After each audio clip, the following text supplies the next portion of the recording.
morning, good afternoon, good evening. Thank you wherever and when you are listening. Regardless, thank you for listening. The show is NXT Talk. This is the last episode in this era of NXT. What the future brings, we will wait and see. But we are going to be preaching positivity. We are going to be preaching, let's just wait and actually see what is going to happen before we freak the F out. As always, we're your hosts. I'm Boris, and I'm joined by Matt. Bonjour! How's everybody doing out there? We hope you are doing well. NXT, Boris, is it doing well? I mean, I guess we're going to find out next Wednesday, of course, because it's really hard to say next Tuesday. It's really hard to say right now, but this last episode of the Triple H era, I actually thought it was pretty strong, man. I thought this was a pretty good episode of NXT. I agree. I enjoyed it. It followed the same formula. There's obvious things happening that is different from what we've been watching for the past, 3-4 years. But it was a fun show overall. So on this week's episode, we're going to be chatting, discussing, reviewing, analyzing NXT TV from September 7th, 2021. Then we are also going to be talking about NXT UK from September 2nd, 2021. And that's pretty much what this show is all about. But before we get to all that, Matt, how's everything going? Oh, it's going pretty well, man. Very busy day yesterday and a busy one coming up today on Wednesday. We're recording this early Wednesday morning, which we usually don't do. Going forward, I think we're going to try to record immediately after NXT, hopefully in person as much as possible. But yeah, anyway, we're going to get that up for you probably around midnight Eastern, maybe a little later than that. But yeah, so last night, extremely busy. Had my one and only fantasy football draft, and I'm pumped about it, Boris. I love how my team turned out. Nice. What, did you have 5th pick, was it? Yes. So I had 5th overall pick. It's a 16-team league. I've been in it since 2010, I think. So going on almost a dozen years, maybe this is now. And I had the 5th overall pick, and it's a deep benches too. So you draft 17 players. So 16 teams drafting 17 players each. You're scraping the nitty gritty.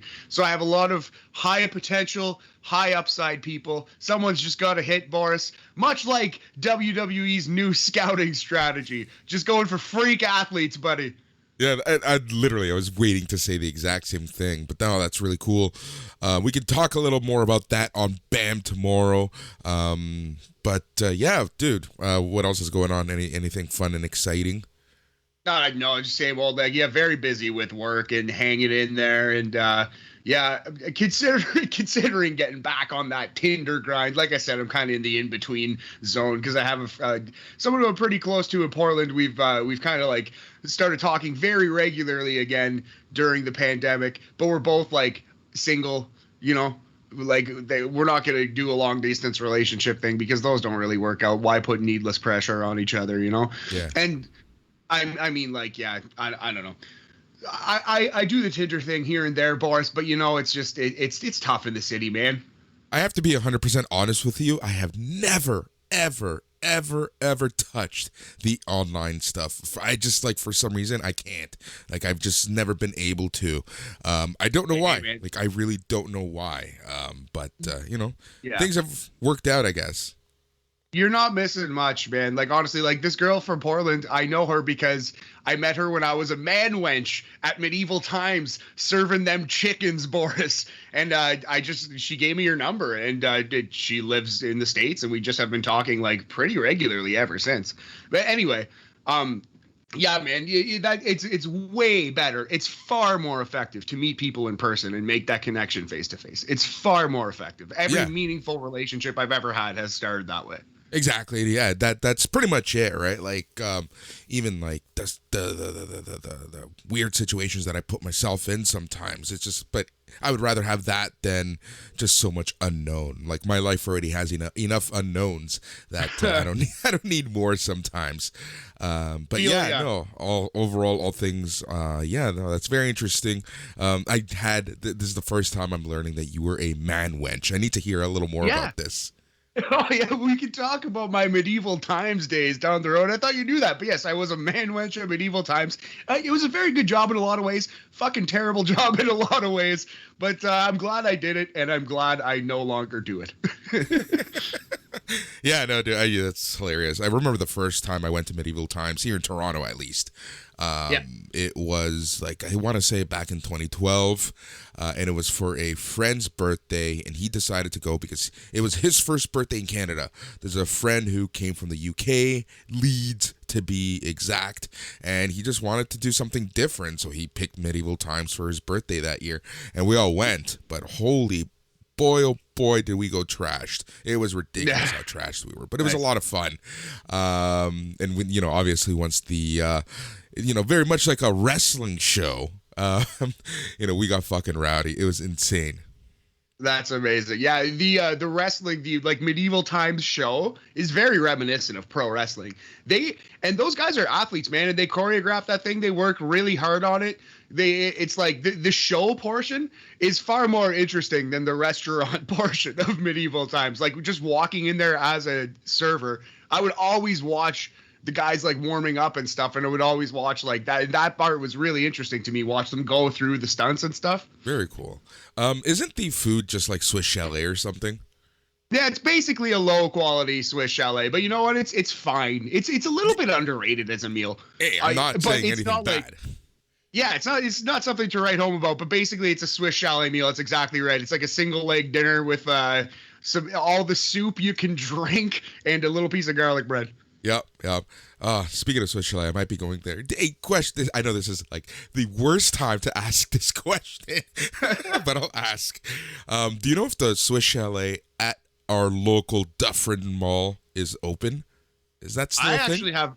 Yeah, I have no idea. I think so. Like last time I checked, but honestly, I don't even know if I've walked by the Dufferin Mall since like friggin' last April. So like it's been a minute. Yeah. Like I walk by there, but I always see like the Marshalls and the Winners, right? And the new LCBO right beside the beer store. Right. But I've never noticed if the Swiss Chalet is actually a thing still. Because the reason I ask is because I'm meeting up with the lady friend and her spawn later. So nice. Yeah, it's a good restaurant to bring a kid to. We're not going to go to a freaking bar that I would frequent or the bar that we usually go to near me. Yeah, that makes a lot of sense. Yeah, it's Swiss Chalet. I hope it is open because, that's funny. Yeah, or else Mr. Greek for everyone. I was just going to say, I know there's a Taco Bell right there. Oh, God. Not even, that Taco I used to live directly in front of that Taco Bell on Dufferin Street. That row of houses going up the street. It was the only house with a balcony, so like you can spot it. And that Taco Bell used to be a Taco Bell KFC Pizza Hut combo with a sit-in Pizza Hut portion with the Holy Trinity. Yes, with the buffet like stuff. Nice. Yeah. Oh man, yeah, the Pizza Hut lunch buffet, that is a deadly hit. Oh man. So we used to live, my best friend and I used to live like directly right in front of that place. And because it was the only place with a balcony, we used to live on that balcony. We used to barbecue. We used to have, at that time, what was that vampire HBO show? Oh, fuck. Damn it, this is gonna bug me. Yeah. Oh, this is gonna bug me a lot. True Blood. I did not watch True Blood that much. Actually, I was dating a girl at the time who watched it, and I saw a couple episodes. But yeah, not for me. Yeah. So True Blood, and we used to have what we called Sunday Bloody Sundays every Sunday to watch True Blood and whatever else was on. It's just a random assortment of shows and whatnot because my best friend and I used to have HBO and everything, and like it was the real man cave, right? Like we were, how old were we at the time? We were 22 at the time. Nice. So everything went into the speaker setup, the TV setup, the couch setup. We had the barbecue. So it was like every Sunday people would just come over, bring whatever, and we would just barbecue, drink till the morning, and show up to work like nothing happened. Nice. Yeah, just a couple of lads tricking out the basement and throwing on some fucking True Blood, bud. Yep. Just watching them vampires. No, that's hilarious though, man. It sounds like great times. Awesome. It was great times, and it was just like, yeah, it's like, many relationships were made, had, and broken all throughout the series of our Sunday Bloody Sundays. I thought you were gonna say all throughout the series of True Blood. Yeah, it's true, actually. And then that kind of turned into Game of Thrones, where everyone started watching Game of Thrones. By that point, a lot of my friends started getting married and buying houses, and so the things changed a little bit by the end of Game of Thrones. It became like, babysitting central, and whatnot.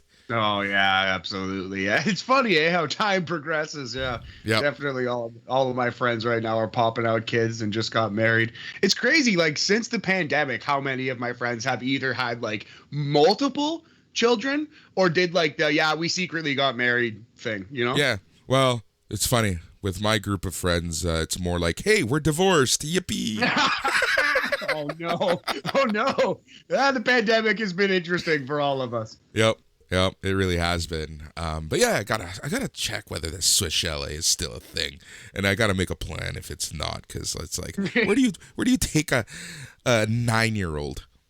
Yeah, like a Swiss Chalet is like a good mix. It's like perfect for ages 10 and under or 65 and up. Yep. So we'll see what happens there. Oh man, what a day I'm gonna have! I've slept like an hour. Like it's ridiculous how little I've slept. That's sadly not that out of character for you, but that's a bad thing. You need to sleep more, big homie. You know what though? Here, I think I am adopting like this mad scientist method of sleeping. Like between meetings, I'll catch like a 20-minute nap or something, or you're like. Between wrestling shows or whatever. Yeah, exactly. It's so weird. But that's keeping me going, right? That, and I'm pretty sure it's like, so over the weekend I had, I don't know why, one of the friends who I hang out with, his drink of choice is Jaeger. And like, I love anything. Like I'm not going to say no to anything, but like my things are tequila, number 1, obviously. Whiskey number 2, like a good, like not a good, but like we're talking shots right now, right? So like a Jameson bar rail shot, like I'll do that, and that's 100% because that's what I drank with my roommate. And then number 3 would be Jaeger. Anyways, guy I was hanging out with one of the people I was hanging out with this weekend, and into last week, was a huge Jaeger drinker. So because last Wednesday we decided to go to the Jays game, we and then Thursday we hung out. Friday we hung out. Saturday was a mutual friend's birthday. Sunday we decided to hang out. So it was just like, a few days of just like absolute what the hell is going on with my life. But like the Jays game, I have never been so trashed at a Jays game like I was on Wednesday. And this is like just a complete thing of, this is the first time myself and these two guys, it was like, no significant others, just 3 guys at the ballpark who haven't seen each other in so long. Oh, that's fun, man. That's good. Did you happen to catch one of those crazy comebacks? What game was Wednesday? It was against Baltimore. It wasn't one of the fun games against the A's. Dang, I was gonna say, cause some of those best games of the baseball season just happened, Jays versus A's, like in terms of crazy comebacks and stuff. Man. The Wednesday game. So I gotta tell you this. I have figured out, my friend, how to order shots and get shots at the Skydome, which is something that they are not allowed to do. Really? Yep. That is a forbidden door if I've ever heard one, buddy. How'd you pull that off? Because you are a Patreon and you're listening to this, I will tell you how you can order a shot at most arenas and stadiums. And this is a I wouldn't say foolproof. It's never failed me. But I'm sure some bartenders won't allow this. So this is the trick. They can't pour shots. They can't pour a shot just in a glass. So you have to, always look at the menu. There's always like a bar rail or a single or a double shot of something. So got to find what that's called. Then typically you would either just order that or you order, I'll have a rum and Coke, extra ice, hold the Coke. Does that actually work? Just saying extra ice, hold the Coke? Yeah. Yep, because they don't add any of the Coke, and they add more ice to save their own ass, and they give you whatever. So at the Skydome, there is a specific name for a shot. I forget what it is, but if you order this, look at the menu. You have a double or a single or a double, and they're not called single or doubles. They're not called barrels. I forget what they're called. I'll get people the name, and I will talk about this again, because this is a great trick. Anyways, we were drinking double shots of rum and double shots of vodka over ice, essentially, and we were just like, it was just ridiculous. So we would go up, get doubles, get 2 beers, and that was our constant order. Like every other inning, we were doing this. God dang. So yes, I could see why you'd be absolutely sloshed by like the 6th or 7th once they cut you off for fighting people in the stands. Well, here's the best part. Oh no. No, I did not fight anyone. But at one point, I put my foot up because I like to, I usually rest my foot like on a railing or on something on a table, right? And I just, I don't know why I always do that. For some reason, I tried to do this here at the Skydome, but where I didn't have that railing, and for whatever reason, I put all my weight down, and I just fucking fell like a sack of potatoes. I fell it was bad, and it's hilarious because like all Mick my Foley off the cell, 16 feet. Yeah, dude, and my friends say, "Get up, we're gonna get cut off." So it's funny because like when I fell, I had a drink in hand. I managed to save the drink, not one spill. Get up, nice. Walk straight to the bar. They 1000% saw what happened, and they still served us. Nice. Well, that's good. You weren't too drunk. It's all about saving that drink. In that moment, that is key. And it's the power of tips, my friend. Yes, also that. You got to tip that service industry. They will take care of you if you take care of them, Boris. Exactly. I can tell you from experience, buddy. Right? That's exactly it. From your man-wench days, you must know. Yes, sirree, Bob. I've also waited a couple other places, bartended and such, but yeah, definitely was a man-wench. I can't live. You forever. You know that you will forever be known as the man-wench. Like that's it. I embrace it. Bring it on. I embrace it. I freaking love Gentle it. sir. I think it's time to move on and talk about some wrestling. Yeah, well, I'm glad you survived, man. Sounds like a debaucherous weekend yet again for it was something. Let me tell you. Well, before we move on to wrestling, when you hang out with your buddies and get absolutely obliterated, you got to be a little nice with the significant other. Yeah, definitely. You got to kind of do a little bit of repairing there, Just yes. Yeah, exactly. It's There's going to be some holes in the wall. It's all good. But Wednesday night into Thursday morning was a little dicey. I can imagine. But hey, man, you got to live your life too. At the same time, you are flesh and blood, buddy. You got to take it easy here and there. But yeah, man. I'm fine.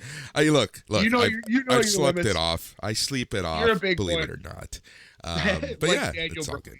Yeah, this is your limits, and you want to test them. So hey, it's the way it goes. It's like I'm a petulant child or something, right? Just testing my limits with my parents. God. Oh, that's funny. Should we talk about professional wrestling one of these days here, buddy? Yeah, we might as well move on to professional wrestling. Let's move on to WWE NXT from September 7th. Dude, the show opened up right away because it was a jam-packed show.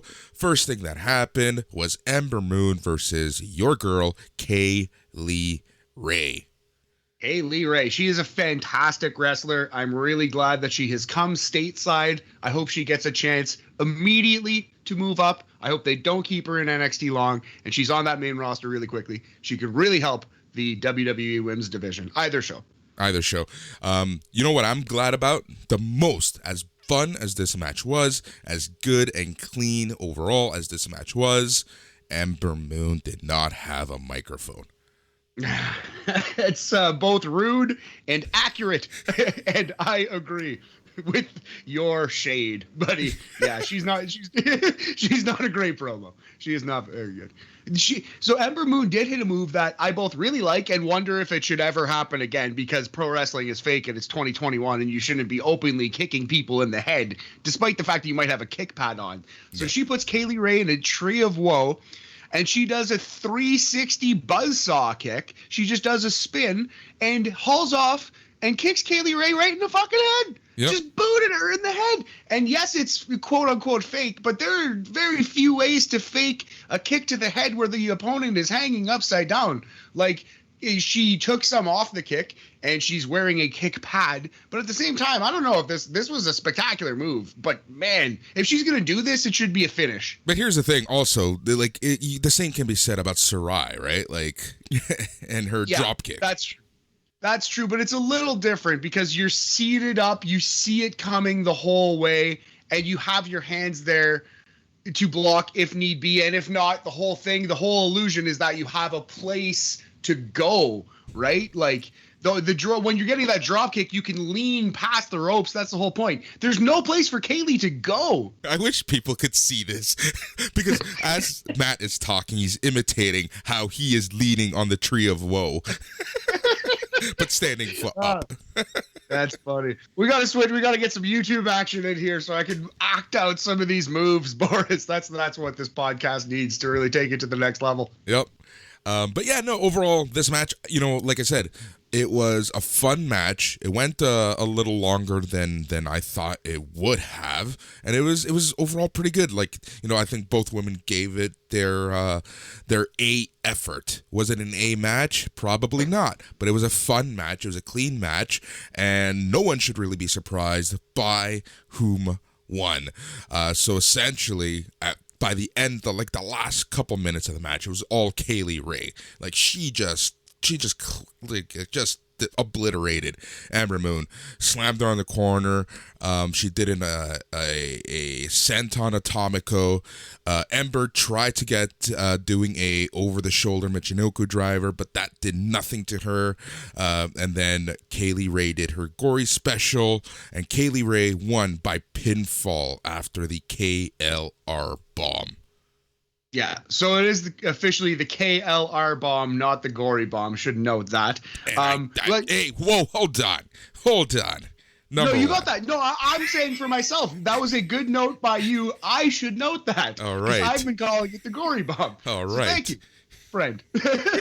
I don't know why I jumped on you on that. No shame, brother. I'm giving you your due. You touched on this, like the weird Michinoku driver thing she hit in the middle of this match. I'm just watching. I was like, oh, Jesus, did she just hit a one-winged angel for a random near fall? That's kind of what this was. It wasn't. She had Moon Moon had Kaylee Ray in a backpack position, not the electric chair, like Kenny Omega does, like the chicken fight position. It's called the electric chair position in pro wrestling. Ember Moon had Kaylee Ray in a backpack position, similar to like the backpack stunner, or like Ryback did a bunch of moves like that. But she flipped her all the way over and hit basically what was a one-winged angel, a Michinoku driver, out of that position. I've never seen that move before. Yeah, that was pretty cool. That was a pretty cool move. It really was. Also, this between this move and Blair Davenport, we saw many Michinoku drivers. Yes, Michinoku drivers aplenty on this show. Yeah, I thought this was a really strong opener. It went 14 minutes and 41 seconds. Kaylee Ray wins with the gory bomb. I go 3 3/4 bachelor parties on this one, buddy. 75% bachelor party axe throwing percentage on this one. I love it. And it's called the KLR bomb. Just FYI. Yes, the KLR bomb by KLR herself. Very good. Thank you, sir. Yep. All right. So Danny Burch and Oney Lorcan, they're backstage with their pals and they're being interviewed. Burch says that he's back, and Lorcan says they're taking the titles that they never lost. Ridge Holland and Pete Dunne chime in and tell them to end MSK. And this essentially is when I knew exactly how this show was going to end. Yeah, same. It was a little like, uh-oh. Like, it was like, yeah, I feel like this was very much like the breakup of Evolution. You just knew it was going to happen. Yeah, exactly. Yeah, but that's good though. You can telegraph something and pay it off, and that's fine. You don't have to swerve everything, Boris. I like a seed being planted, and then you see the plant grow. Yep. All right. Speaking of seeds being planted and weird sex jokes, we go to Indy Hartwell's bachelorette party. So, what did you think of these? I thought the second one was a lot stronger than this one. I thought this was a bachelorette party written by elderly white men. You know what I mean? It seemed like so they Bruce had Pritchard no and Vince idea. McMahon. It seemed like they had no idea what happened here, and they wanted to do a PG bachelorette party, so they just had like a dinner, sort of, and then the main characters left. So I don't know. This was pretty much nothing. I did like the second one more. But I like Indy Hartwell and Candice as performers. I think they're both very strong performers. So that helped. Yep. All right. So they are in a dinner setting. Indy Hartwell gets up. She begins to give a speech. Everyone kind of low-key mocks Indy Hartwell. Then Indy Hartwell talks about how Dexter Lumis has changed her life, and before him, Candice LeRae showed her the way. Candice gives a speech about how she didn't approve of their relationship, and Dexter's creepy and deranged, but now she realizes that they really love each other, and that's all that you can ask for. Hartwell says Lumis just has to crack Johnny Gargano's nut, and LeRae offers to help her spy on Dexter's bachelor party, and they run off together. I did think this would pay off down the line. We didn't see it in this one, but I'm going to touch on it now. I did think it was funny that Candice was like, oh, I have some spy equipment, and you think they're going to be in a back room or something, but then it turns out her spy equipment was just like costumes that they used to like follow actually the bachelor party, which I thought was pretty funny. This wasn't that strong, but you know what? Candice and Indy are extremely charming. They're fun to watch. They really are. They really are. And I gotta say, like, as much as I don't like this overall story and this overall, like, whatever, I am looking forward to see what's gonna happen at this wedding. 100%. I love a pro wrestling wedding, man. Honestly, I'm a sucker for it. They're usually all pretty bad, but like even the Macho Man Elizabeth wedding, which was played as straight and as legitimate as a pro wrestling wedding has ever been, it was pretty fun for what it was. Dude, and every other pro wrestling wedding has some kind of twist on it. So you know what we got to do for next week's episode? What's that? Top 5 wrestling weddings. I'm down. I'm in. Okay, we're gonna do it. That'll be maybe the start off. Yeah. And if Mr. Wilson isn't number 1, I will be very pissed off. I don't want to spoil it, but no, it will not be. All right, this moves us into Carmelo Hayes versus my boy, my man, mi hermano, Santos Escobar. Yes. So this was a good match. Carmelo has a ton of potential. He's still very green, but I like that he's great at bumping and selling, and I like that he's busting out some new interesting moves. They don't always look great, but he's trying. He's out there doing all kinds of things. He's throwing everything he can at the wall. He's like a very exciting rookie. Yeah. So you know what my actual favorite part of the match was? Well, my favorite part, as always, is going to be Santos Escobar. Yeah. But it was Elektra Lopez. I thought she did a phenomenal job of just being out there and being that like kind of like badass female manager. Yes, yeah, she's the ace in the hole. Comparable to Chyna in that she body slammed Carmelo Hayes on the friggin' just on the mats outside of the ring, which I was very surprised by. Didn't see that coming at all, but that's pretty cool. If she's going to be that level of enforcer for Legado, I think that could be pretty interesting. Well, the thing is also, right, they're trying to build her up, especially with what's her face from the other group. Yeah, BFAB, your girl, yeah. Hit Row. Yeah, Hit Row, BFAB. That's yes, it. yes. Yeah. I 1,000% agree, and I think BFAB's kind of got like that athletic big thing going on, so I think it's a good matchup for her. Elektra Lopez could be the power, and she could be like the athleticism, and it could be a very interesting little feud here. Yep, exactly. So as we mentioned, the Legado del Fantasma distracted referee Eddie Orengo. Elektra Lopez slammed Carmelo on the floor on the outside. She put her blazer back on, which in my opinion was just a beautiful little detail and touch. Hayes gets back in at 7. Escobar scoops him up, and he wins by the Phantom Driver at what was this match at 13 minutes and 30 seconds. Yeah, so your winner, Santos Escobar, again, after Lopez body slams Carmelo on the floor outside.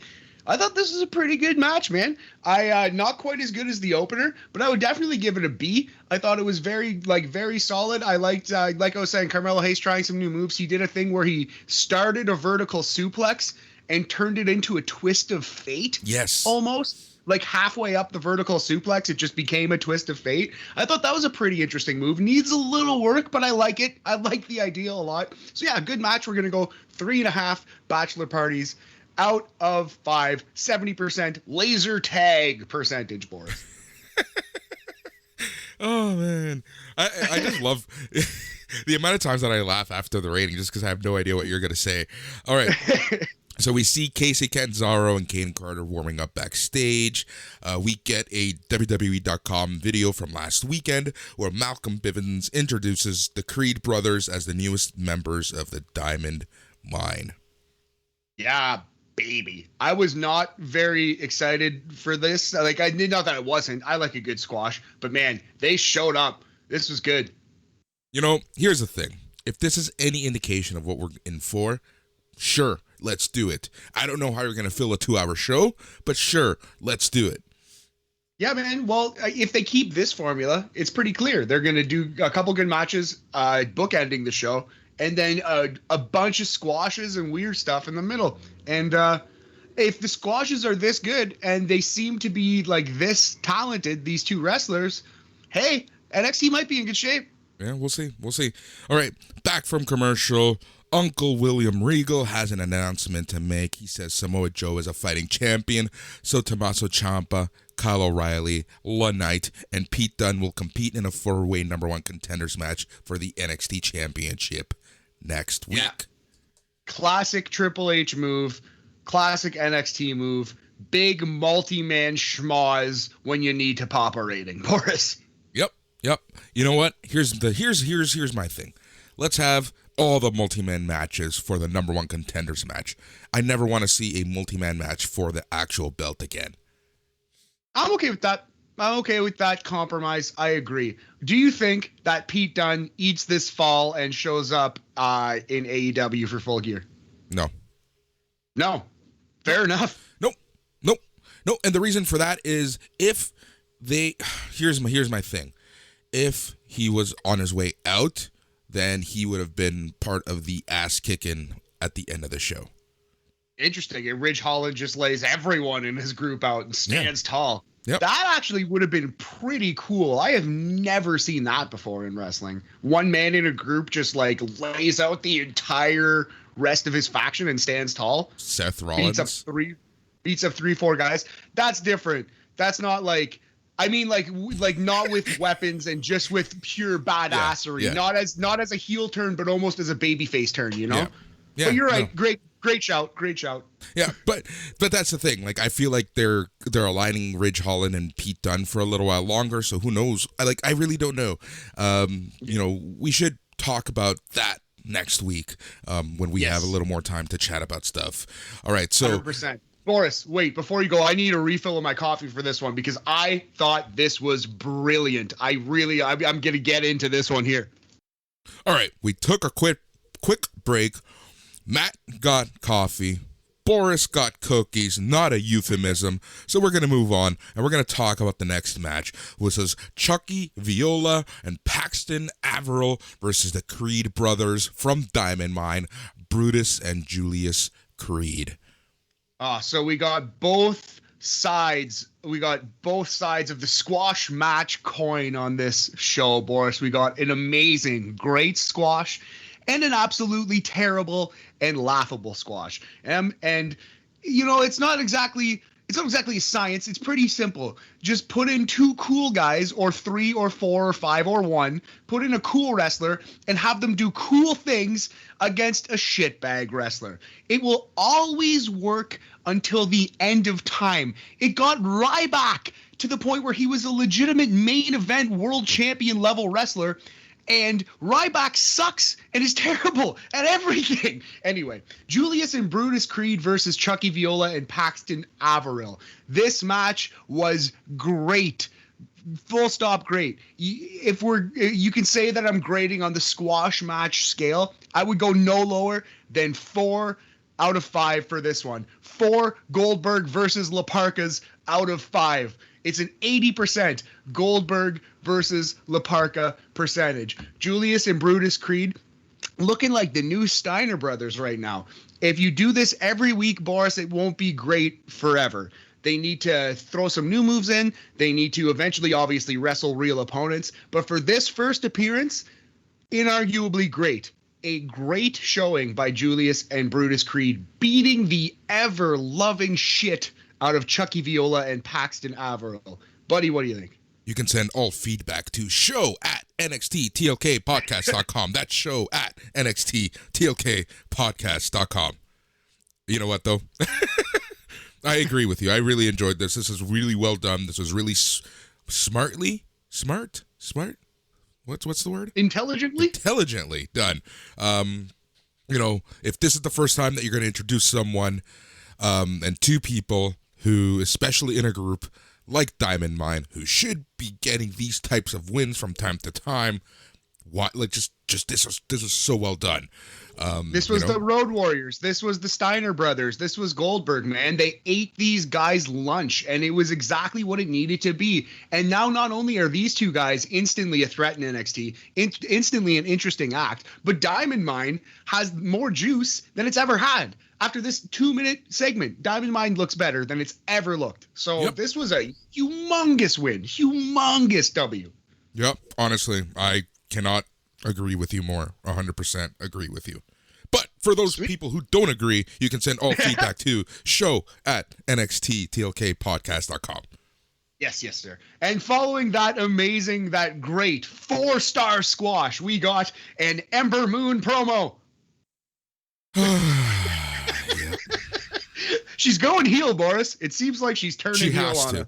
You know what? She has to. Yeah, so Ember Moon was interviewed backstage. She says it's been a rough 3 months, losing her tag titles, her tag partner, which fucking made me laugh. Womp, womp, womp.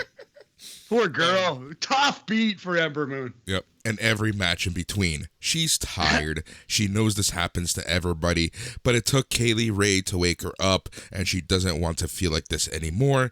She knows what she has to do, so stay tuned. What do you think? Do you think this is going to be a heel turn, or do you think this is going to be like a retooling of the Mad Max Fury Road character? I think it'll be a combo of both. I think she will lean into her Mad Max roots, and yeah, she's going heel. I don't know if it's going to be on Kaylee, because Kaylee is like herself a heel. I think maybe it's Sarai that she gets, she smashes. I don't know. We're going to see. But yeah, I think she's going heel. Yeah, we'll see. We'll see what happens. All right. Then we get a Hit Row promo. Isaiah Swerve Scott laughs and says he should have seen Elektra Lopez coming, but you're never going to catch him sleeping again. Top Dollar and Ashanti, the Adonis, take the lead and say a hard head makes a soft ass, and now they're going to apply some pressure. B-Fab says she doesn't know who Lopez is, but hitting her with a pipe isn't how you say hello, and now they have a problem. Yeah, really like this promo. Significantly better than the previous promo. Well, I thought BFAB did really well, but honestly, yet again, as per usual, top friggin' dollar. Man, that guy is a star, Boris. That man is such a good promo. He's a pretty good, believable ass-kicking wrestler. He should be a star. Yeah, he 100%, especially like, if you think WWE and you think the look, he's got the look, he's got the talk, on the A&E show, if you watched, he just seems like a good person, so all of this, it just works out. Here's the thing with Hit Row. I honestly think that they should not allow them to do live promos again. All pre-tape. Well, it's not that they're terrible live, but they're so good pre-tape that it's almost like, I don't know. Eventually, if they're on the main roster, they're going to need to cut 20-minute live promos because that's how Vince does things. So they should learn how to do it if that's what he wants wrestlers to do. But I agree that is antiquated and dumb and shouldn't exist. Yeah, because you need to hide people's faults. You need to show off what people are good at. With Hit Row, you know what I loved with Hit Row? Remember the original Hit Row promos when they were in the studio and Scott was just talking and rapping? Those were so well done, so well produced, got the entire group over. Then you had their little rap in the ring, which, lost some people for obvious reasons because it's not their style of music. It's not, they don't understand the culture of rap and how that could help you. So it was kind of a loss there. But especially in NXT, yeah, it is developmental. Let them learn, but also at the same time, let them strive where they need to strive or where they can strive. I have no possible reason to disagree with you. Obviously, you're correct. It makes no sense why they don't do it that way and why they just have a cookie cutter formula that they try to cram every square peg into. But yeah, man. Yep. All right. This leads us into the first of two tag team championship matches, and we're going to start with the women's, the hot shot belt, as we like to call them. And you were wrong. The match was Io Shirai and Zoe Stark, your champs, versus Casey Canzaro and Kaden Carter. I do think Casey and Kaden will eventually win the tag team titles, but yeah, they're on that slow burn, that Marty Jannetty and Shawn Michaels path. Maybe their title win will be stricken from the record because the top rope breaks. But yeah, I think Casey and Kaden are they're building themselves up pretty well. Man, it was nice to see and hear children in the crowd, but there was a little girl screaming through this match, and it was like Bill Alfonso ECW style. It just ruined this entire match for me. Just couldn't take it. Oh my God. Why do you hate kids so much? I do not hate kids. No, children are fine, I suppose. I'm indifferent towards them, but but no, man, it was just a lot of screaming noises. Anytime there was a woman wrestler on the show, but specifically in this match, this little girl was losing her goddamn mind. Okay, question. Does Vicky Guerrero bother you? Well, yeah. You know where exactly. Course. I'm going to trap you. No, she does. Yeah, she does. It's like, it's nails on a chalkboard, man. Yes, I'm a human being with ears. Yes, she does bother me. I was waiting for you to say no. And then I was going to say, well, Matthew hates children. And I love how that's the major takeaway of this match, because that's what I thought of this match. I thought this match was average as average can be.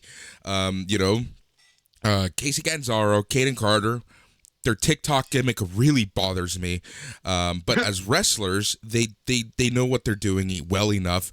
Io Shirai should not be a tag team champion. Zoe Stark should not be a tag team champion. And I think like that, like this odd couple bull crap, mixed with the fact that they are tag champs, takes me away from them completely right now. Yeah, man, I 100% agree, and that's why I thought they were going to change the titles. I don't have TikTok. I don't think I'll ever have TikTok unless we ever end up doing it for one of the podcasts. But other than that, like, I'm not a TikTok guy. I'll never be a TikTok guy, but I respect their effort, and it seems to be working unless that shrieking child was a plant. And if that was a plant, that's the worst fucking plant I've ever seen in my life. That's a terrible idea. But I think that was a shoot child, Boris. Did you say shoot the child? No, come on. I want to say that I'm a big brother. I had a big hand in raising my little sisters, and they're both tremendous, successful adult humans. And I like children. I think I do well if and when I have kids. Anyway, buddy. But I 1,000,000% agree with you. Average as average can be. We're gonna go 2.5 bachelor parties on this one. It's a 50% go-kart percentage, Boris. Well, here's the funny part. Never, ever doubt the WWE with this post-match stuff. Oh, it's crazy. I can't believe they did this. I cannot believe they did this. And what are we talking about, listeners? Well, Mandy Rose, Gigi Dolan, and JC Jane, they beat up Canizaro and Kaden Carter after the match.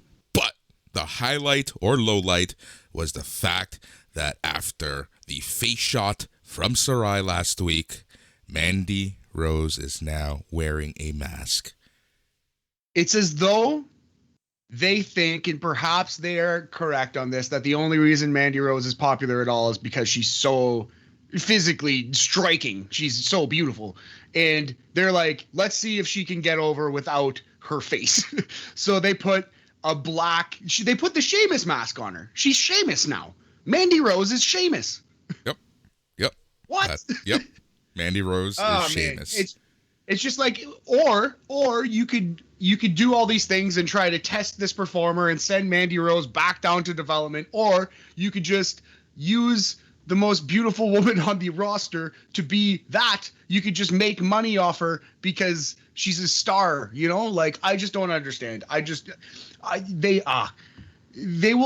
They would rather climb a tree, you know what I mean, to try to prove a point than stay on the ground and produce a good television show. It's fucking crazy, man. So here's my question. What do you hate more right now on the show? The fact that Mandy Rose is wearing a mask or children themselves? Get the fuck out of here. Definitely Mandy Rose. I would say Mandy Rose wearing a mask for sure. I hate that more than children. You should have seen how attentive Matt was when I was going to ask him this. I was listening. I was trying to listen. God damn it. All right. So that's a thing. That's something that's happening. So we'll see. In my opinion, I think it's going to be the this combination of Mandy Rose, Gigi Dolan, and JC Jane that beat Stark and Shirai. Oh, maybe they can do a little free birds, a little free babes thing. Steal the free babe gimmick from NWA. Yeah. All right. So Kyle O'Reilly cuts a promo. He says his last year has been a challenge, from losing big matches to having his best friend stab him in the back. And at TakeOver 36, he closed a chapter in his career and his life. Oddly enough, so did his opponent. And not giving a damn is freeing. Being able to think and feel and do whatever he wants. He doesn't care what it takes because the end game for him is the NXT Championship and Samoa Joe.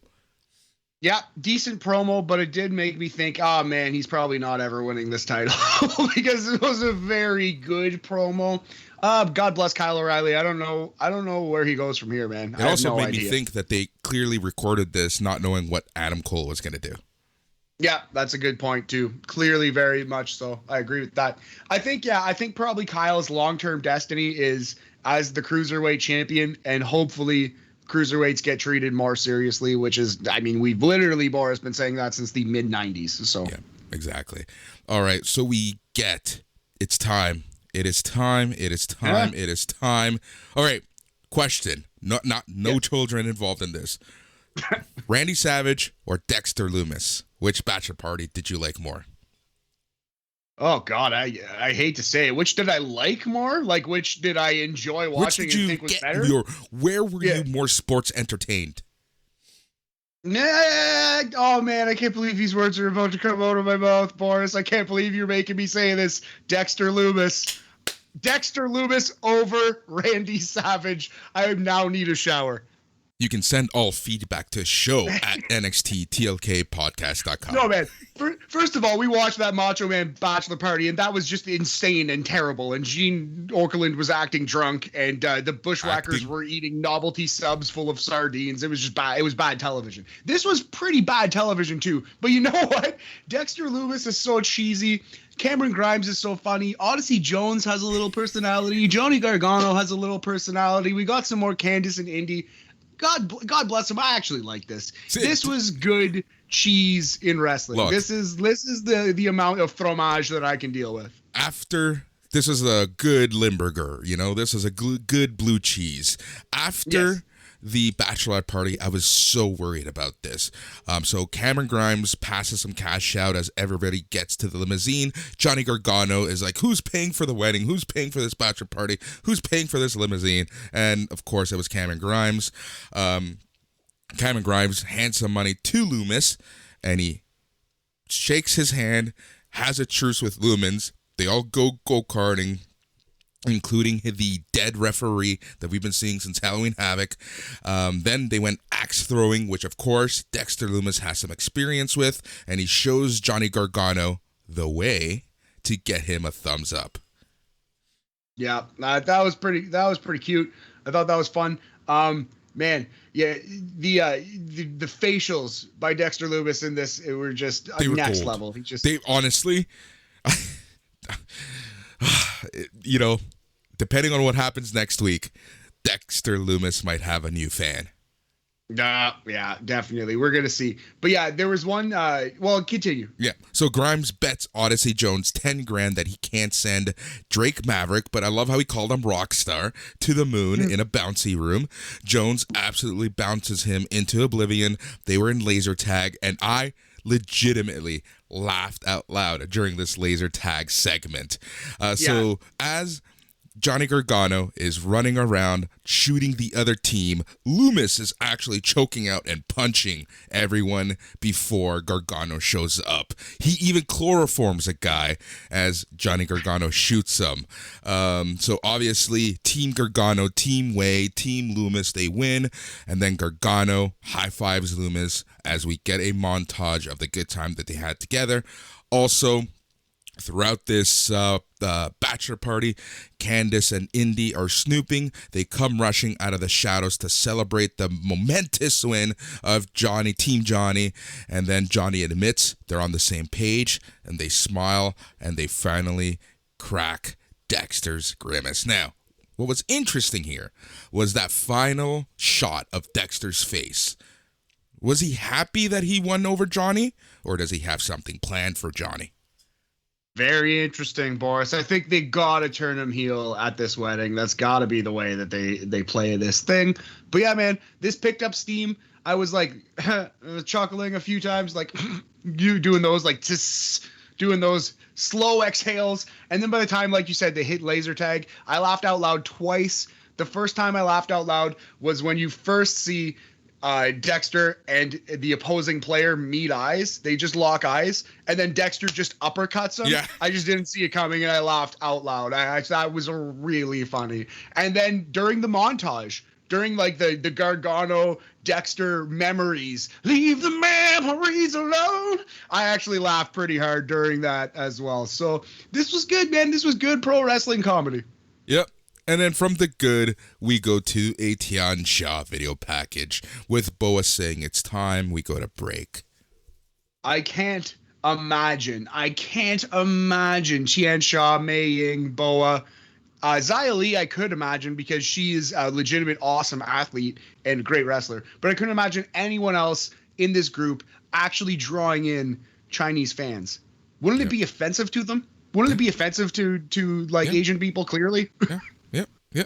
Just stick them in a Mortal Kombat gimmick. It's like, giving a Latino a Speedy Gonzalez gimmick or something. There's a Yoshi wrestler. I want to say Stardom. It might not be Stardom, but there's basically a Yoshi wrestler who does a similar dead girl gimmick who looks like she was in the ring, except she's a comedy wrestler. She's Santino. Yeah. Yep. In Yoshi right now, that's happening, man. Like it's absurd. Yep. All right. Frankie Monet is hanging out with Jessica Mea when Robert Stone rolls in. He just came from William Regal's office, and next week, Frankie Monet will get a title shot versus Raquel Gonzalez. Monet is excited and says next week everyone will be talking about her when she wins the title. Yeah, perfectly fine. Man, I love Frankie Monet. I hope she loses this match and shows up on Raw the next night. Exactly what I was going to say. 100%. That's exactly what I want. I want her to lose. And then I want Jessica Mea to beat her up. And then she shows up on whatever show, Raw, with Johnny Drip Drip. And that's that. Frankie Drip Drip, baby. Yep. All right. Then we get the second, whatever. I don't even know what to call this. Mei Ying versus Virginia Ferry. Matt, you can talk about this because you love talking about squash matches. So the wrestler that I am referring to is from Sendai Girls. I believe her name is Iger, and she does like mystical, like ghost, like spooky, ooh, like spooky character, and she basically looks exactly like Mei Ying. Like is Karen Q not a really, really good wrestler? Fantastic wrestler. I'm mostly familiar with her work with the Women of Honor from like 2019, 2018, whatever year that was, and she was great. It was there you go. So I've never seen her work until today. But yeah, so Mei Ying, chop to the throat, Tongan death grip. She basically has Meng's first 3 moves. She has Meng's like main B strike move and Meng's finishing move, and that's her entire move set right now. So I don't know. She's dressed like the Ring, and she's doing the 1980s stereotypical Asian offense. So this is a terrible, terrible start for this character. We're gonna go 1 Bachelor Party out of 5 for this segment. It is a big fail. It's a 20% bouncy castle percentage. Yep. LA Knight cuts a promo driving in his car. He talks about next week's number 1 contender and how he's going to win contender match and how he's going to win over the objections of the belly aching NXT faithful. Yeah. Good stuff. Really enjoyed it. He's a good talker. And when he has a target in mind, when it's not just I'm LA Knight, I'm the best, but it's a promo focused on something, it's much better with this guy. Mm-hmm. Yep. Tommaso Ciampa cuts a promo and he says he's going to win next week's number 1 contenders match and come for Goldie. Yep. Super awesome. Tommaso Ciampa always cuts good promos no matter what. Yep. And then it's time for the main event. Danny Burch and Oney Lorcan versus must-see kids, MSK, Nash Carter, Wesley, all for the NXT Tag Team Championship. Matt, this was your main event. This book ended. This is how we ended the Uncle H era of NXT. Yeah, Uncle H's favorite new shiny toy, MSK. And you know what? They've been awesome. They've been handled really well. They're still undefeated. They're still doing their dang thing. And I thought this was a good match. We've seen MSK have better matches, but they're pretty much the can't miss kids. They are the must see kids all the time. They have really good matches, man. Yep.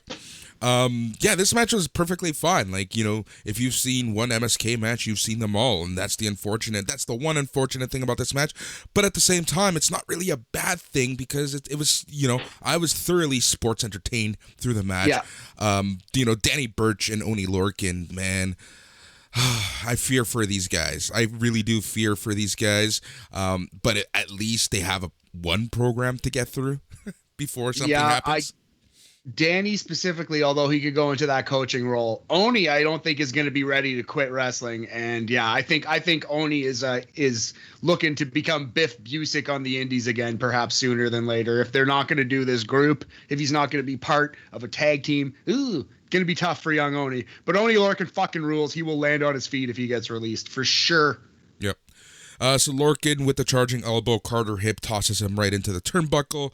Super kick to Burch. They bear hug him, and then MSK does their spine buster neck breaker combo to retain the NXT Tag Team Championship.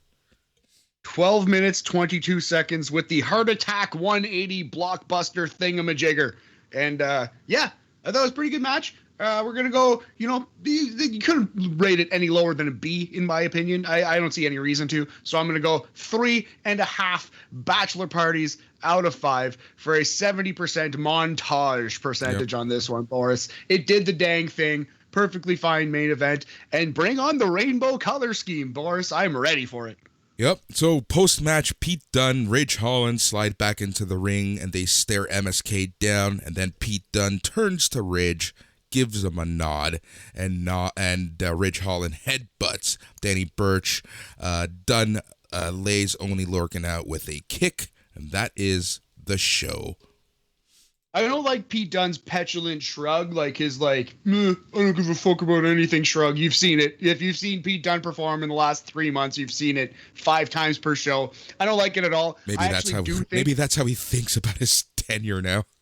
Yeah, maybe, man. Maybe. But I actually do think it makes him, especially because he's so small, I do think it kind of just makes him look like a petulant child, like a small person, just in stature and in personality. It doesn't come across like a star. Why are you using children as your example of things you hate? Yeah, sure. Yeah, that's what it is. Fuck kids. I said it. I hate them. I hate them all. Oh, this is why we can't record this morning or any morning. Both too full of energy, too full of piss and vinegar, boys. But yeah, so this leaves this leaves old Danny and Oney out to dry. But I imagine we're probably going to get one tag team match. Yeah. Hopefully, but we'll see what happens. So this is it. Rainbow color scheme for NXT. Listeners, we have a new logo coming next week. I'm excited, and it makes our old logo and old merch vintage, Boris. It's throwback merch now. See, now you see we're thinking ahead, because now, you got to get the new stuff. Yeah. And, right. Blame Bruce Pritchard and Wale for that one. Yep. But yeah. All right. So let's get back into the stuff. Any final thoughts, any final comments before we move on to NXT UK? No, I thought that was a solid show. Like NXT has been at the Mendoza line or below, and I would say this was safely a 3.5 out of 5 kind of show, B at least. I thought the squash was great, and I thought the bachelor party was great. And great is strong, but I thought it was perfectly fine, fun pro wrestling cheese. I thought legitimately the squash match was great. I think the first 3 matches were fantastic. You had the Kaylee Ray and Ember Moon, you had the Santos Escobar and Carmelo Hayes, and you had the squash match. I think those 3 just were fantastic. 100% agree. All right, let's move on to our favorite hour of WWE programming a week.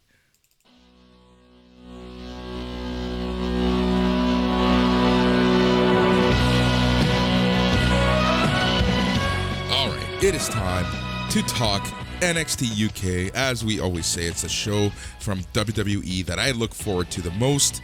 And Matt, we had another very fun episode, and honestly, for me, personally, my favorite Heritage Cup match ever. Interesting. Wow. It was really good.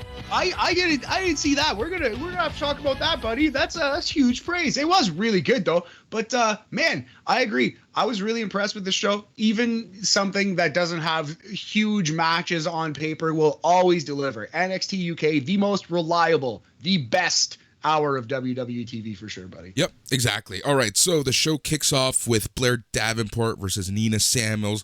The match doesn't even start. Nina Samuels is doing her stuff. She is posing. She's striking a pose. She's being cocky. And Davenport had enough, so she kicked her ass. She does a few Michinoku drivers, or the Kamigoye, as she likes to call it. But yeah, she gives her a Michinoku driver, a couple of them. And then after, once security and officials show up, she gives a Michinoku driver to the assistant to the GM, Nick Scala. Yeah, Sid, I think. Well, it doesn't matter. Scala. Yeah, Sid Scala. lays out a dude with a Falcon Arrow or Michinoku Driver, whatever it was. Oh my God, this was awesome. I did not expect that. Throwing knee bombs, knocking people out. Blair Davenport putting her over strong here. This was a pretty cool start to NXT UK. Yep. It was really good.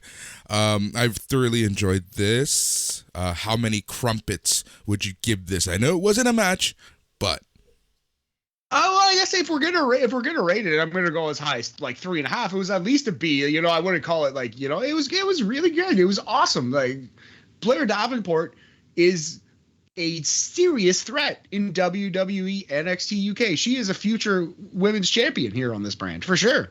we take a look back to last week at the Aoife, Valkyrie, and Ginny match. We see what happened to Aoife, Valkyrie's knee. We are told that Valkyrie is out of action for an undetermined amount of time. That's a huge blow.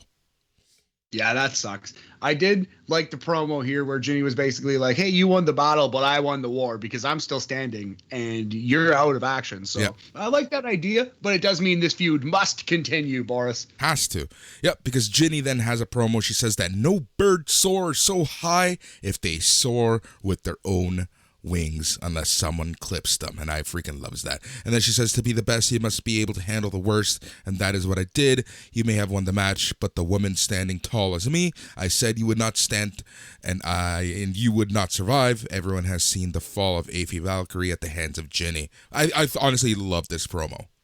Yeah, very strong promo. Ginny's good.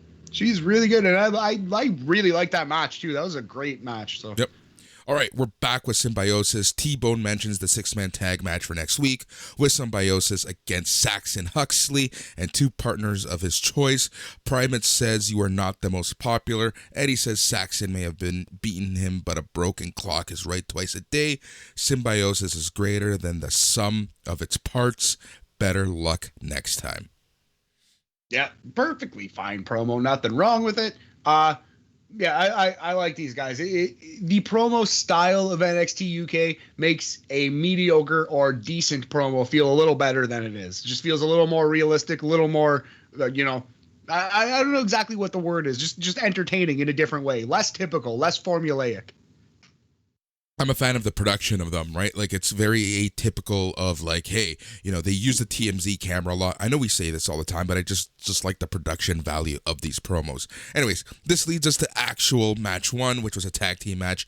Andy Wilde and Dan Maloney versus Jack Stars and Dave Mastiff. This match was essentially a showcase for Jack Stars and Dave Mastiff. Yeah. It was pretty average, pretty typical. In no way bad, but nothing specifically great about it. Dave Mastiff's cannonball looks like death every time. Oh my God, looks like yes. Killing people with that move. Here's the thing. I don't know who took it, but he was like an inch away from the turnbuckle. And that's like... I feel like the most dangerous position he could have been in. So when Dave Mastiff just ran, he like took off and did the cannonball from wherever he would typically do it, but just the way he landed right on this poor guy just squished him. Yeah, it was a rough cannonball into the corner there. But yeah, this match went 5 minutes and 48 seconds, I believe. And it was pretty average, but totally fine. Yep, so your winners were Jack Stars, Dave Mastiff. How many supernovas, how many crumpets would you give this match? I'm going to go 2.5 crumpets. It is Mendoza line, 50%, supernova percentage. Yep, then we go to my boys, Pretty Deadly, on the streets of London, doing a photo shoot. Dude, I was laughing out loud at these guys, the way they were posing and just being like absolute goofballs. Yeah, this was a bit of fun. I like this a lot. And then, was it Gallus? Yep. Walked up? Yep. Yes. Mark Coffey and Joe Coffey. Joe says the belts belong with Gallus. Mark pushes Lewis into the water. Sam does what Kate Winslet would not do to Leonardo DiCaprio, and he saves his tag team partner from watery doom. Nice reference. Well done. Yep. So I love this. Honestly, Pretty Deadly. I don't know what it is about them, but I think it's just the right amount of queso for wrestling. Yeah, definitely. They're just from the 80s, man. They're just the throwback. They're good stuff. All right, then where we saw another look at Ilya Dragunov's victory over Walter. And then apparently next week they're going to do some video or something with added insight from the match. The director's cut, Boris, yeah. of Ilya versus Walter from TakeOver 36. Yeah. Then the second match of the night was from the NXT UK female division as Amal went up against Emilia McKenzie. Dude, this match was so well done. We'll talk about the ending in a little bit, but man, Amal is so scary, and Emilia McKenzie took an ass kicking throughout this match. Yeah, she's a little green. Maybe it is she's she hits very hard and she throws people down hard, but Amal, she's good. She's like a good wrestler who takes it seriously and appears to want to be a much better wrestler. She's not just pretty face. Like, she's actually kicking ass in there, and it's really dope. I was shocked at the finish. Yeah. I guess this is going to be a full on feud. These two performers. Yeah, I think so, because I think Amal's going to move away from Psycho Satomura for now, and it makes sense that they give her someone like Emilia McKenzie. It helps both women. But I was honestly shocked because, like we said, Amal was just woman handling Emilia McKenzie all match. She did a huge drop kick that sent McKenzie into the turnbuckles. Amal with a face wash, and then McKenzie from out of the blue got enough energy, did a roll up, got the 3 count. So your winner, Emilia McKenzie. Yeah, 6 minutes 44 seconds. I thought it was good. I didn't love the finish, but if they're setting up a feud here, and I accept it, but I do think it kind of slid Amal down the card a little bit. It seemed like she was building up steam, and now just have this complete, basically lower level wrestler beater is it's questionable, but I thought it was a good match. We're gonna go 3 supernovas out of 5, 60% crumpet percentage. I'm just over these roll-up wins, these out of nowhere roll-up wins. They gotta stop this. They need a new trope. Yes, 1,000,000% agree, buddy. Yep. All right, so we saw what happened earlier between Blair Davenport and Nina Samuels. We see Sid Scala being checked out in the back by the medical staff. Scala has a neck brace on while they continue with tests. And then we see... Awesome. Yeah. Put a neck brace on this guy because he took a suplex or a power slam from a woman. Awesome. Put Blair Davenport over. I love it. Mm-hmm. Oliver Carter and Ashton Smith are walking in the back earlier in the week, and they go to see Saxon Huxley in his locker room. Carter says they know that Huxley is mad at Symbiosis, and they are here to back him up.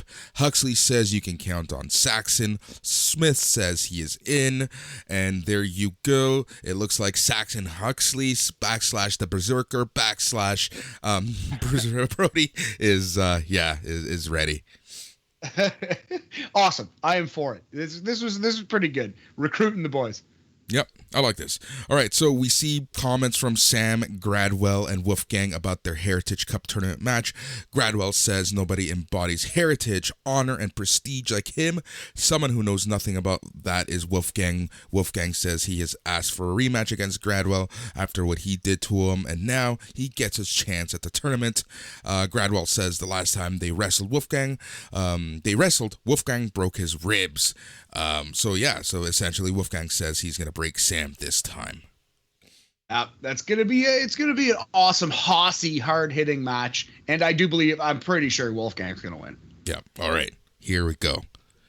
All right, buddy. Yeah, you take main event, Heritage Cup, best 2 out of 3 falls, 6 rounds. Yes, sir. We see Teoman with Rohan Raja versus Nathan Frazier in the Heritage Cup tournament first round. All right. Yeah, man. So I did like this match a lot. I did think it was great, but I wouldn't say that it was the best Heritage Cup match I've seen. So hit me. What did you love so much about it? Okay, let's go through this round by round. Round number 1, back and forth fight. You don't know what to expect. No one gets a pin. Round number 2, Teoman gets the fall. So now the heel is up and the baby face has to get those 2 falls. Typical 2 out of 3 rounds or 2 out of 3 falls. But because of the rounds, it adds a certain I don't know what, as the French say, to it. Round 3 is what made me love this match. And that is at the very end, with seconds to go, Frazier hits a springboard Frankensteiner. He covers Teoman, but with less than 3 seconds left, and Teoman was saved by the bell. I freaking love that, because now the pressure is amounting more and more to the good old Nathan Frazier. You know, now the pressure is 1,000% on him. You had this close call, and now, you know, what if Teoman now squeezes in a cheap victory? All right, yeah, that's great, man. You bang on with that, and I just wanted, if I may interject, I really liked the end or the entirety of the second fall, because it only went like a minute 90 seconds. Yep. It was basically Frazier hits a dive to the outside, but he misses Teoman. He only hits Rohan Raja. Teoman then throws Frazier into the steps, throws him in the ring, and pins him. And I love that. I thought that was really clever. It took like 90 seconds, but I really liked the second fall ending as well. So we're two of the last two awesome endings to falls. Yep. And now we only have 3 rounds left going into round 4. And the time is running up for our good old boy, Nathan Frazier. And he's able to hit Teoman with a back elbow, hits him with a waist lock, power slams him into a small package, gets the 3 count. So now we're tied 1-1. Yeah, similar to, I think Cameron Grimes used to use this move, or even Seth Rollins used to use this move on the indies, like a small package driver. Yep. Yep, exactly. And then round 5, you know, now you know, we have 2 rounds left. We're tied 1-1. It's anyone's game. And I love the fact that right as soon as the round started, Frazier just runs and sling blades right into Teoman, does a swinging brain buster for a near fall. I honestly thought he was going to get the win right there. Yeah, that was a good near fall. I agree with that. That would have been a proper ending to the match too. I would have bought it. Yeah. 100%. It's like, I just got the victory, or I just got my pin. I'm going to go guns a-blazing for the second one. But at the end of closer to the end of the round, Frazier goes to the turnbuckles and Raja distracts Frazier. Frazier misses a Phoenix Splash. Teoman with a Diamond Dust DDT for the 3 count. Yeah. This was awesome. So picture a Canadian destroyer. It's a front flip pile driver. That is the illusion. That is the move. So that motion, that front flip into a head drop, but it starts out of a reverse DDT, out of a scorpion death drop position, and then he front flips and spikes this guy on his head. This was awesome. What a finisher. Yep. So here's the thing. After everything the poor face has gone through, the close pin in round 3, actually winning round 4, going guns a-blazing in round 5, only to lose by distraction and a beautiful move from the heel in Teoman. And Teoman, the heel, wins this match. That's why this was my favorite Heritage Cup match. Man, you know what? I think you sold me here, Boris. I wrote down on the page 4, but I think I'm going to go even a little step further, and I'm going to go 4 1/4 crumpets for this one. 85%, full-on A, supernova percentage. Why put an A- on it? This was an A, buddy. You're right. This match was awesome. This is a great match. That's the thing. Like for some reason, when I was watching it, I was just like seeing these elements of wrestling and writing and storytelling and, you know, good versus evil, heel versus face. And honestly, I loved it. This is my match of the week. You got to check this match out. If there's one match you're going to watch from the entire NXT brand, it is this main event. Teoman versus Jack Frazier, Heritage Cup first round match. Definitely agree with the recommendation. It is a great wrestling match, and these Heritage Cup matches never disappoint. They're always good. Yep. Exactly.